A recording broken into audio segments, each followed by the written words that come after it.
Hi hello namaste welcome to Pallavi TV. This is Santosh. నిన్నటి Bigg Boss wild card entry మీకు ఎలా అనిపించిందో ముందుగా ఒకసారి కామెంట్ చేయండి. నాకైతే అంత ఇంప్రెసివ్ గా అనిపించలేదు. ఎందుకనంటే గత సీజన్స్ లో పోల్చుకుంటే ఈ సీజన్ లో కాస్త ఎంటర్టైన్మెంట్ పాలు తగ్గిన విషయం పైన ఆడియన్స్ నుంచి తీవ్ర నెగిటివిటీ వచ్చింది. సో ఆ ఎంటర్టైన్మెంట్ ఫుల్ఫిల్ చేయడానికి మాత్రమే వైల్డ్ కార్డ్ ఎంట్రీని ఉపయోగించారు అన్నట్టుగా అర్థమవుతుంది. ఎందుకనంటే వైల్డ్ కార్డ్ ఎంట్రీలో కంటెస్టెంట్ చూసుకుంటే టేస్టీ తేజ గాని, అవినాష్, హరితేజ, రోహిణి ఇలా మొత్తం దాదాపు 8 మందిలో జస్ట్ ఒక్కరు ఇద్దరు తప్ప మిగతా అందరూ ఎంటర్టైన్మెంట్ సంబంధించిన వాళ్ళే తీసుకున్నారు. అందుకే ఈ విషయంలో నాకు పర్సనల్ గా కాస్త డిసప్పాయింట్ అనిపించింది అనమాట. నిజంగా ఆటగాళ్ళని తీసుకొని ఆల్రెడీ ఉన్న వాళ్ళతోటి కంపారిటివ్లీ టాస్కులు ఆడి గెలిచి సత్తా చూపించే వాళ్ళని తీసుకుంటే బాగుండేది అనిపించింది. ఇక్కడ ఇంకొక పాయింట్ ఏంటంటే ఇప్పుడు ప్రెసెంట్ వైల్డ్ కార్డ్ ఎంట్రీ ద్వారా హౌస్ లోకి వచ్చిన వాళ్ళంతా ఆల్రెడీ ఇంతకు ముందు సీజన్స్ లో జనాల నుంచి రిజెక్ట్ చేసిన వాళ్ళే. సో వాళ్ళని వాళ్ళు ప్రూవ్ చేసుకోక ఆల్రెడీ జనాల నుంచి రిజెక్ట్ చేసిన వాళ్ళని మళ్ళీ తీసుకొచ్చి అదే జనాల ముందు ఉంచడం ఎంతవరకు కరెక్ట్ అనేది కొంచెం నాకు ఇల్లాజికల్ గా అనిపించింది అనమాట. సో ఈ విషయం చాలా మంది ఆడియన్స్ నుంచి కూడా వస్తుంది అనమాట. ఇండస్ట్రీలో అంటే తెలుగు ఇండస్ట్రీలో చాలా మంది అప్కమింగ్ ఆర్టిస్టులు గానీ అంటే బయట లైమ్ లైట్ లోకి రాని చాలా మంది ఆర్టిస్టులు టాలెంట్ ఉన్న వాళ్ళు చాలా మంది ఉన్నారు. అలాంటి వాళ్ళకు ఒక ఛాన్స్ ఇచ్చే ఉంటే వాళ్ళని వాళ్ళు ప్రూవ్ చేసుకోవడానికి ఇది ఒక పెద్ద ప్లాట్ఫామ్ కింద ఉండేదని కామెంట్స్ చేస్తున్నారు. సో ఈ విషయంలో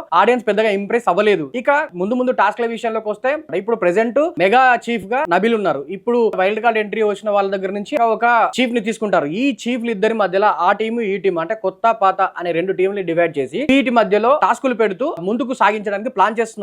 అదే పందా గనక కంటిన్యూ అవుతే ఆ పరంగా కూడా పెద్దగా ఇంప్రెస్ చేసే అవకాశం ఉండకపోవచ్చు. కేవలం టాస్కులు నామినేషన్స్ విషయంలో సీరియస్ గా నడిచిన ఆట కాస్త ఇక్కడ నుంచి ఎంటర్టైన్మెంట్ వైడ్ వెళ్తుందని క్లియర్ కట్ గా చెప్పొచ్చు. ఎందుకంటే వైల్డ్ కార్డ్ ఎంట్రీ ఇచ్చిన వాళ్ళు చాలా మంది ఆ ఎంటర్టైన్మెంట్ సంబంధించిన వాళ్ళే ఉన్నారు కాబట్టి సో ఈ ఎంటర్టైన్మెంట్ వైడ్ కాస్త రెగ్యులర్ గా చూసే ఆడియన్స్ ని కొంచెం హోల్డ్ చేసి ఉన్న దాంట్లో టీఆర్పీని పెంచుకునే అవకాశం అయితే దీని వల్ల కలుగుతుంది. కానీ ఇప్పుడు వైల్డ్ కార్డ్ ఎంట్రీ ద్వారా వచ్చిన కంటెస్టెంట్ల విషయంలో గానీ దీని తర్వాత జరగబోతున్న టాస్క్ల విషయంలో గానీ అంతగా పెద్దగా ఇంప్రెస్ అయిపోయి టీఆర్పీ వచ్చేస్తుంది అని ఆడియన్స్ కూడా టీవీలోకి అతుక్కుపోయి చూసే అంత అవకాశం అయితే లేదు. సో ఈ విషయంలో పాత వారిని మళ్ళీ తీసుకొచ్చి ఆడియన్స్ మీద రుద్దడం కంటే కొత్త వాళ్లకు ఛాన్స్ ఇస్తే బాగుండే అనే విషయంలో మీలో ఎంత మంది దాన్ని అగ్రి చేస్తారు ఆ పాయింట్ మీకు కూడా అనిపిస్తే ఒక్కసారి కింద కామెంట్ చేయండి. సో ఇది ఇవాళ టాపిక్. ఇలాంటి మరిన్ని టాపిక్స్ కోసం మా పల్లవి ఛానల్ ని సబ్స్క్రైబ్ చేయండి.